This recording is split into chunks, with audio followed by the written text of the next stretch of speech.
awesome things at once. Awesome ride and awesome scenery.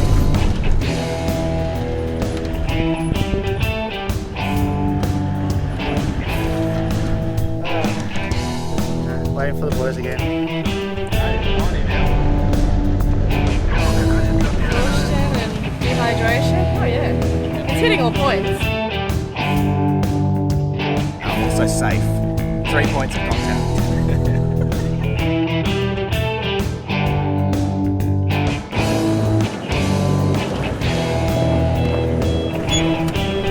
That's about twice the size of a rooftop.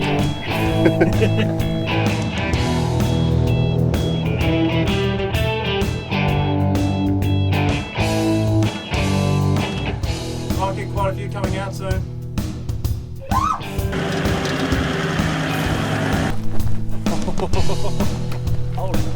Wow, okay. That's cool.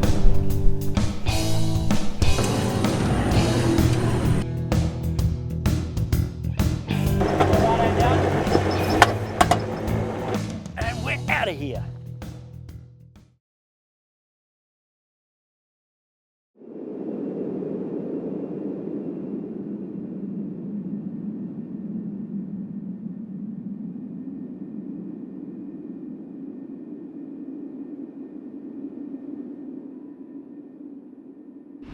Welcome to Van Barter Hill. On this plate here, or this cage full of rocks, it looks like a barrel. You get this with your map, and there is an arrow here. There's already one here, so you can lay this down, and you can see where everything is, well, where it's pointing to all the points of interest. And the highest peak out in the Flinders Range is just that way. St. Mary Peak. That is 1186 meters above sea level. 360 views here. And we still have, I think, 8 kilometers till we're out of here. So we'll be out of here just on sunset, I reckon.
One of the final hill climbs now.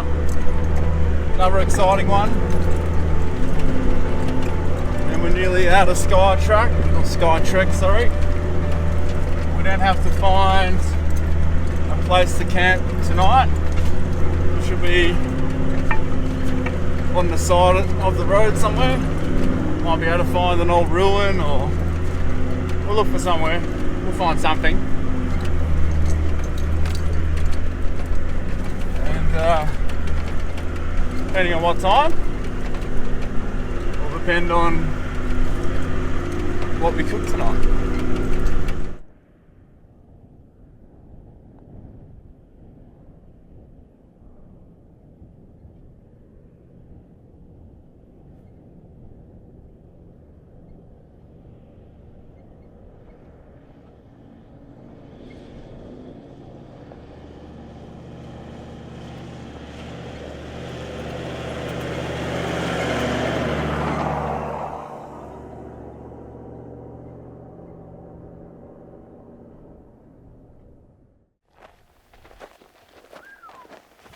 Sign-in book.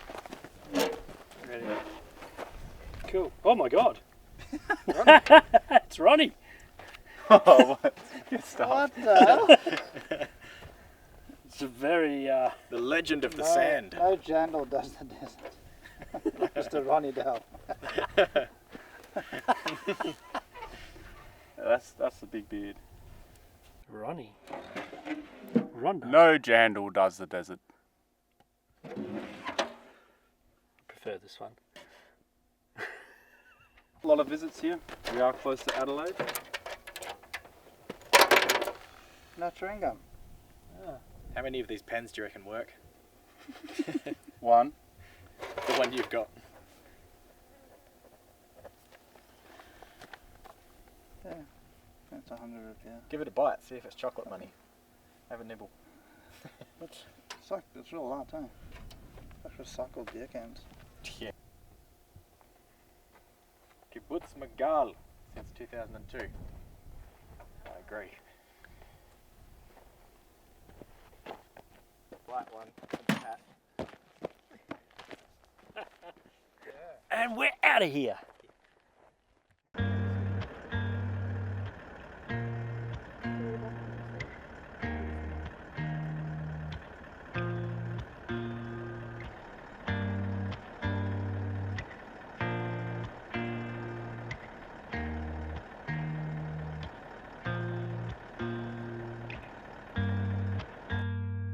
It is spring in South Australia, which means it's daylight savings. So when it's dark, it is quite late in the afternoon, or the evening I should say. A quick, easy meal, just hot dogs with some special sauce, Sauerkraut. some special shallots, and some sauerkraut. You can't have a real hot dog without sauerkraut. Pack up and then head to Arkaroola. We need to get there tonight. And when I say tonight, hopefully today tonight, not as in tonight in the early hours of tomorrow morning. We'll see what happens. What do you reckon to those tracks today? They're pretty tame compared to old billy goats and all that, you know. But no, still good. Different drive, different station. It's a good loop. I think the first first 50 k's was pretty tame, and then the last, I think, 20 k's was a bit challenging. Actually used low range, so that was good fun. But yeah, no, awesome property. Might come back one day. Do when I do the rounds.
just hit a pack of kangaroos, and what we find a lot of the time is people just leave them there suffering.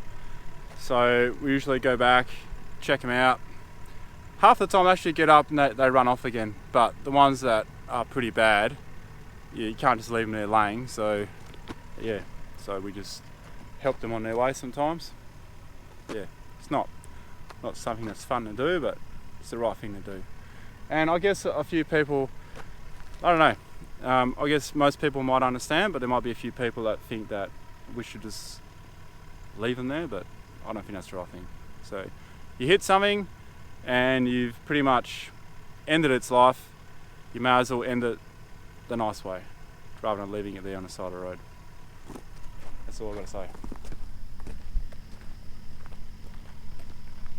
Well said. What's your opinion on the camp we're heading for tonight? Not too sure. Never been there before. I think it's called Arkaroola Station. Yeah. So sounds like, I thought we were going to go straight there, but sounds like Mr. Ronny's got a few ruins and a few points of interest to stop out on the way. So it'll be a very late night, I think. I don't think there'll be any pork roast tonight because it is 20 to 10. I think 11 o'clock was the cut-off time, so no pork roast. Yeah, no, it's all part of it though. It's a different experience driving at night. Like, I actually really enjoy it too. So, and see everything differently from whatever you can see. Talk about the roos and stuff from tonight as well, actually. Yeah, the roos, I don't think many people chase roos up here because they're very friendly, or very not so shy, as you can call it. They don't get out the way, in other words. That's right, I found out, eh? Hey, I thought I'd better report in. It's about 12:25, so happy Thursday, and we're setting up camp. No pork roast. No pork roast, please. But we no. had hot dogs. Oh yeah. Very close quarters tonight. We have a rooftop here, a rooftop there. I could put a ladder from mine to his. Marley's down here. Torben's right there. And Alex has got the private spot out here. Oh wow, you're like 10 metres away. Mate. See you later. Alright, see you mate. Everyone's a bit nuts.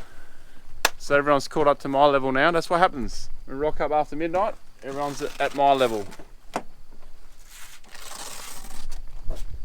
Where you going, mate? Go for a kip. You haven't had your nightcap yet. Nah, it was a good drive. Good drive. Yeah, I actually led the way here. Dust free. That was so good. Yeah, you got us to camp in the dark. Go the right way around. So my head's uphill.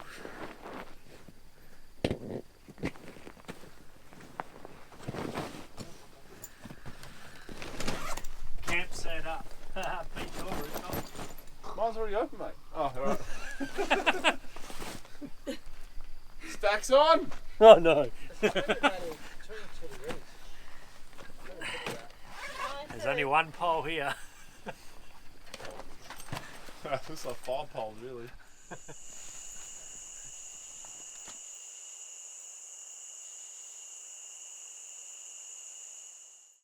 Freshen up.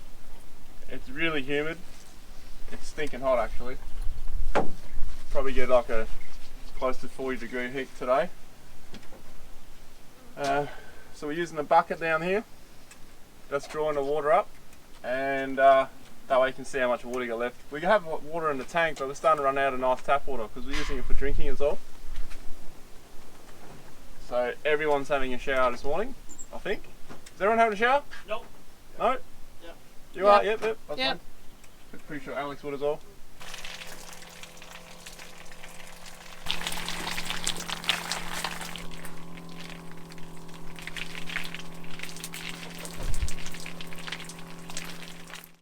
So So easy breakfast this morning, just avocado, bit of cheese and cherry tomatoes. A lot of people don't like avocado. Too bad. Everyone here likes it though. Don't know about this though. You want tuna for breakfast? I reckon it'll go pretty well. I don't know about the feta, so I might have tuna and avo. Yeah, okay, you can make your own then. Yeah. I was looking for a cat. Because you got a can of tuna. He eats tuna, by the way. I do. Not for breakfast. But when I do open a can in the morning, it's for my cat. Ah, you know. I've never actually had tuna and avocado. Me neither. Let me know how it goes. So I think we just started something new here. No, you started something new. Avocado, chili tuna, and crackers, bit of pepper. And I don't know what you're missing out on, Ronny. So we do eat healthy, don't we? Well, not really. There's a ton of feta under it. 50%, that counts. That's a start. Healthier than bacon and eggs anyway. Mm. We packed up and left early. I believe we stayed at a campground. Yeah, it must have been a campground. So we're heading back to the workshop where Mark is. I just used the sat phone to call the Arkaroola village. That's where we are. We're at Arkaroola. Talked to Mark. He's going to give us some pointers, and maybe even he spoke about a scenic flight or a plane or something. I'm just going to clarify that. It sounds pretty cool. There we go. There's the workshop.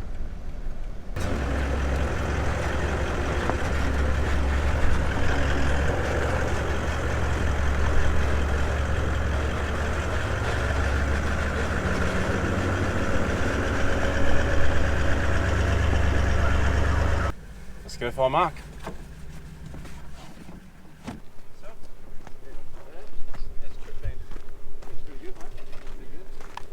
Hey there, how's it going? What's happening? Oh, well, we got here at midnight last night. Wow. So we tried to be quiet, but Yeah. it's a bit hard to be quiet with these vehicles. So you found a campsite and everything? Yeah, we camped next to the toilet blocks. Yeah. Hey there guys. Hey, buddy. You good? How's it going? Yeah. Hey there, I'm Tags. Yeah, Wayne. This is my dad, Doug. Nice to meet you, Doug. Yeah, good to meet you. Evaporative bags are a bit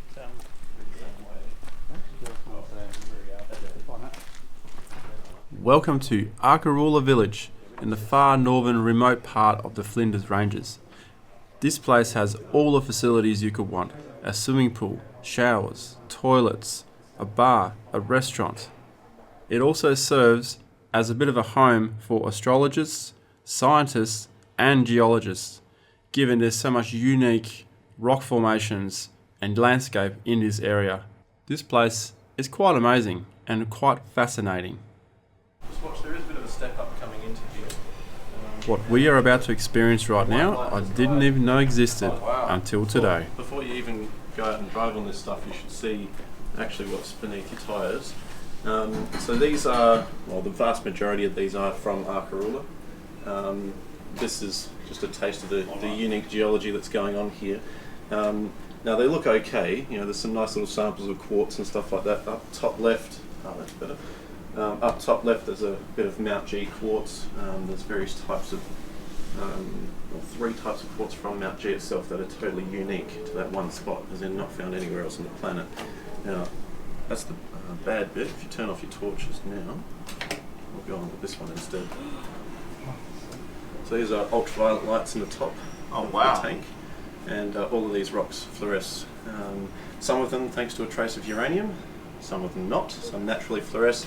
Things like calcite down here, that beautiful rhomboid down there, naturally fluoresces. The purple one right in the middle, that's a bit of fluorite from Mount G here on Arkaroola, and that fluoresces naturally.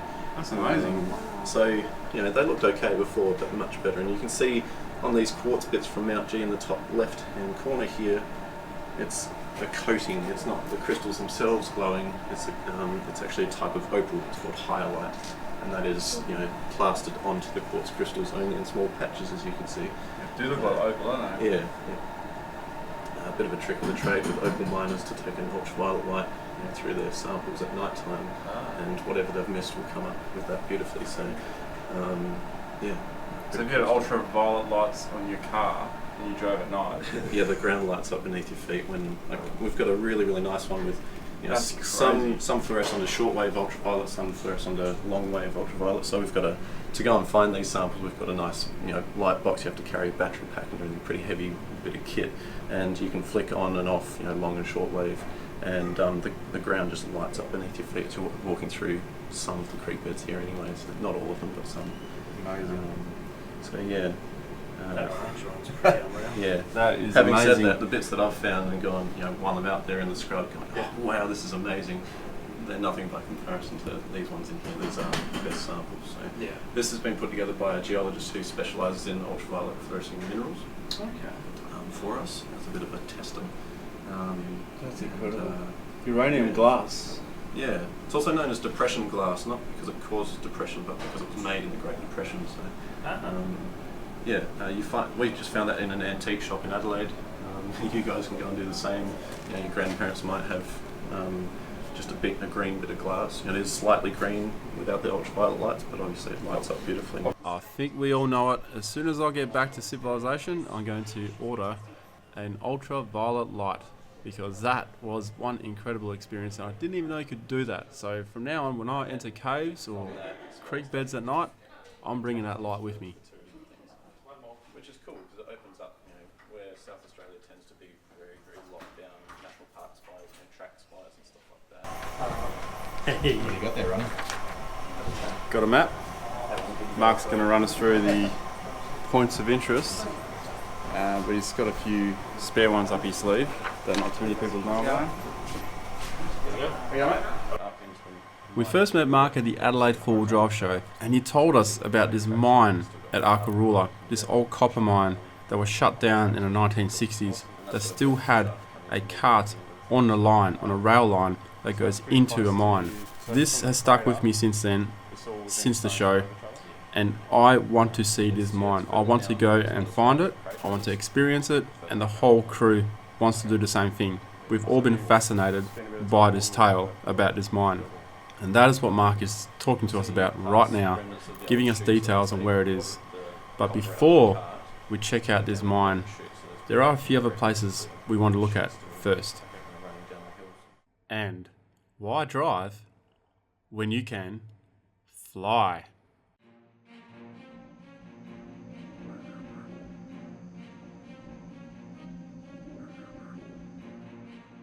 We are about to jump on the Cessna Skywagon 207 with Mark as the pilot. So we've got the parachutes on board too? Or? No, won't need them. Oh, good. So Wayne unfortunately drew the shortest straw, so he'll be sitting this one out.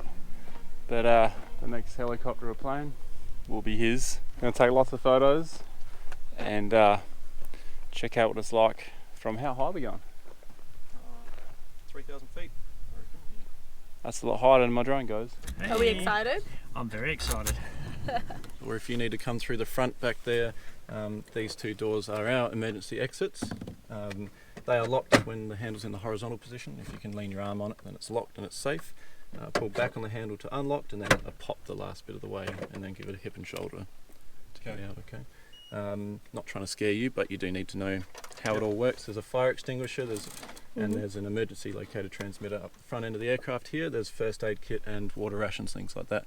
In the nose locker, which you get into on the right hand side, just in front of the cockpit here. Okay, so don't want to use any of that stuff. I want to come home too, so that's our aim. All right, we're going to go and have some fun and make it back safely. Excited, Ronny? Very. Extremely excited. It's the first time in a Cessna. Been in helicopters, been in jumbo jets, been in small planes. This is the smallest plane I've ever been in. This is about the same size as your swag, Ronny? Oh, it's about twice the size of a rooftop. Clear prop.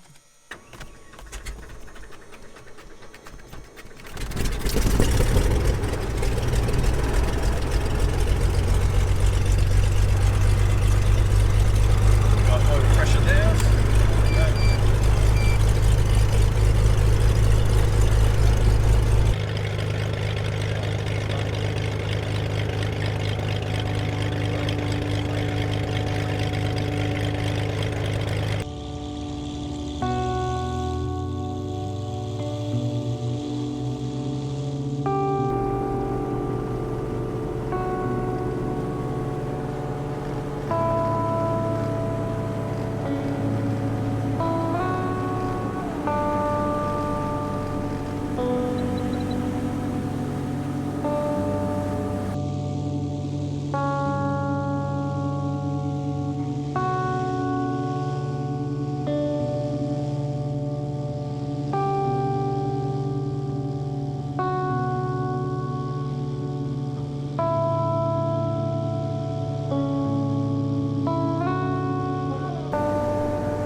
that was a rather enjoyable flight there, Mark. Yeah, Cheers for thanks. that. Yeah, thank you for coming. Yeah. Yeah, no worries at all. So, I've been to so many places where you see scenic flight and you're always like, oh no, because obviously it's not cheap to do, but it's well worth doing. So I think from now on when I see a scenic flight, I'm just going to do it because I'm going to remember this. It gives you that different perspective, literally the bird's eye view, of course. And seeing all these tracks that we all drive on and everything, they look like a highway from up here, up above. But getting that lay of the land, you saw the layers of the rocks and stuff. Yeah, it's just totally different perspective. That's what I love about it. It's the best bit. And you get an idea of the map as well, and now we're going to be driving these tracks. It's pretty awesome. Yeah, that's what we saw from the air. Yeah, and you can see where they all tie in together and stuff like that. Scenic flights. What more can I say? That's awesome. Yeah, thanks very much. Thanks again, mate. Cheers. Yeah. Wayne is cooking us some runway boerewors for lunch. Good old booty. Hey, Tom's. Well, you broke it. There's a safety device on these ratings.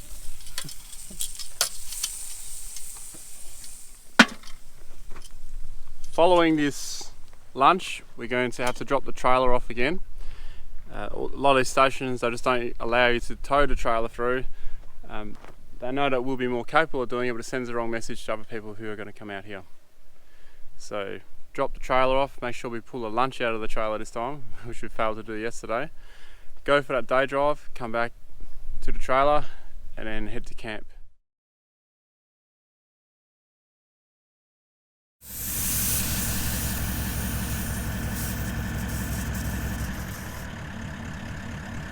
Quickest way possible to deflate a tyre. Spot on.